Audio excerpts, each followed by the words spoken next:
Huddle with paperplusoffice.co.nz, your local office supplies specialist, now open for business. Josie Pagani is back with us. Hello, Josie. Hi, Larry. Hope you had a pleasant weekend. And Cameron Slater, the editor of Truth and whaleoil.co.nz. Hello, Cam. Hi, Larry. Josie, first to you. 2 polls out over the weekend, both showing the government could govern alone. TV1 poll, National up, Labor and the Greens down. TV3 poll, the reverse, National down, Labor and the Greens up. Do you see anything in any of these polls? Well, I've learned over many years not to take individual polls at face value. You know, you don't pop the champagne and go, yay, we're up, and neither do you take the bad polls as the whole story either. You've got to take them with a grain of salt. So you've got to look at the averages. If you look at all the polls recently, really since the election, I suppose, the average is that Labor's around about 33%, National's around about 47%. So I would argue that that's actually not good for either of them at the moment, because National can't afford to simply sit back and wait for Labor and the Greens to lose it. And I mean, if you look at the last budget, there was nothing there to get people really excited. On the other side, I would look at Labor and say, well, you know, at the same time, you've got to look at where some of your core supporters, and that the sort of core principles for Labor for me, Larry, are pro-development. You know, I mean, the Labor Party was born in the mines. It built things. It was progress. And I think that there are people like me in the Labor Party who would never vote Green and never join the Green Party, but we're born and bred Labor. And I think they've got to own wages and jobs and growth. If they're really going to... Okay. No, they're not. That's the point. Cameron, okay, that's cool, Josie. Cameron, I think there's a trend in here that is showing that Labor and the Greens are very close together, and that could be a problem for Labor. What do you see? Yeah, well, that's what I see here, is although Josie says there wasn't anything in the budget, the biggest things that happened in the period prior to polling and since the last polls is 3 things. The first thing is you had the Green Labor policy to try and spike the power issues. And that was their policy to hijack the Mighty River sales process. It was their keynote policy. It's a huge policy that they put a lot into. You would think that would be affecting them positively in the polls. The second thing is National had the dilemma in dealing with all the shenanigans of Aaron Gilmore. That should have hurt National in the polls. And the last thing is the budget, which, as Josie pointed out, was neither here nor there. It was like a safety budget. But again, that should have... If there was nothing there and Labor's hits on the budget were really good, you should have seen a drop in National. What you have seen, though, is a large correction in the One News poll. You're seeing Greens voters abandon the Greens to go back to Labor, and you're seeing more people from the Labor Party abandoning Labor to go back to the safety of National. Josie. And that's the telling part. Josie, do you think Labor will be getting wary of their association with the Greens? In other words, blowing off the middle ground, because all elections are won in the centre, I think.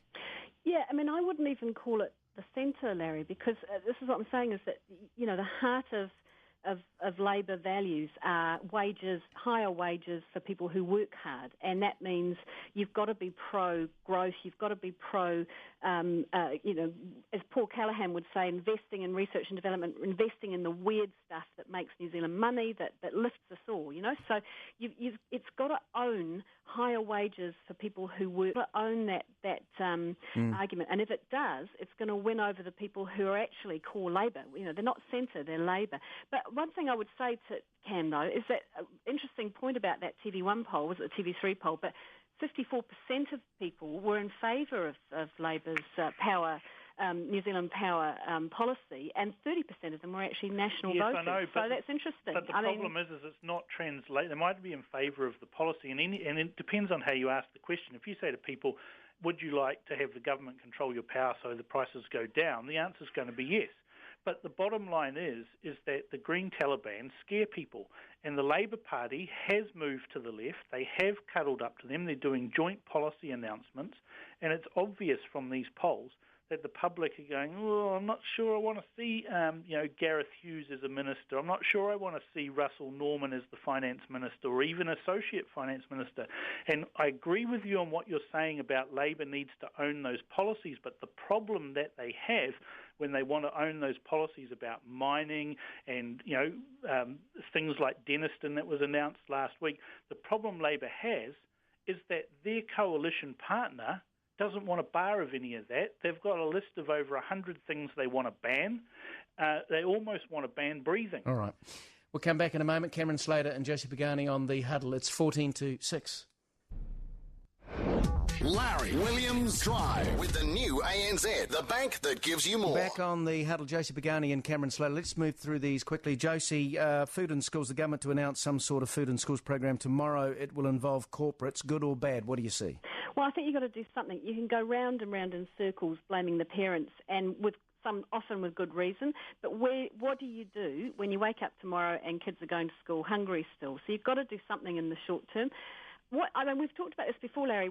I've lived in a country like France, and I grew up in England when I left New Zealand, where the culture there was that children were absolutely in the centre of it. So it was just a given that schools had subsidised school lunches. And actually, it was great. Everybody did it. So there wasn't that stigma of kids who are poor being the only ones who get the school lunch. And it worked really well. I mean, my son came home with a note once from his French school teacher complaining that he must remember to eat his bread and cheese after his main meal because it wasn't French culture to eat it. What do you think, Cameron? This would be France that's almost bankrupt with socialist policies like that. Yeah, they've had higher GDP than us for a long time. Look,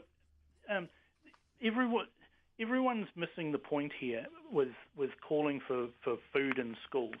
We're supposed to have a welfare system that pays parents. It's like a social contract. We pay people so that they will feed their kids and house them and clothe them. What we've got here is a whole bunch of parents that aren't doing that. They're neglecting their obligations under that social contract. Now, it is bad for the kids, and nobody wants to punish the kids for the sins of the parents. And a food in schools program by itself, standalone, won't solve any problems. All it will do is actually start extending. You'll have middle class welfare.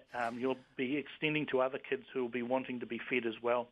But the bottom line is that it has to dovetail in with social welfare policy, so that you're starting to, if you're getting to see the same kids time after time after time not being fed, coming to school, they're ill-clothed or they're not doing the basics of school. You need to start reporting that and start addressing it and saying to the parents, well, you're not meeting your obligations. We almost have to abandon, and it's terrible to say it, but we almost have to abandon virtually a generation of children because they're not being looked after and welfare isn't working. But I agree that you hold the parents accountable. I do, and in some ways, I think that, for example, Paula Bennett's idea of just cutting the benefit of your kids going to school regularly without breakfast and not seeing a doctor and so on is just silly because it's just going to affect the child. But actually, maybe you need to look at some of those families that are just failing their kids dismally and look at taking those kids away. I mean, I'm not into soft options here, but I am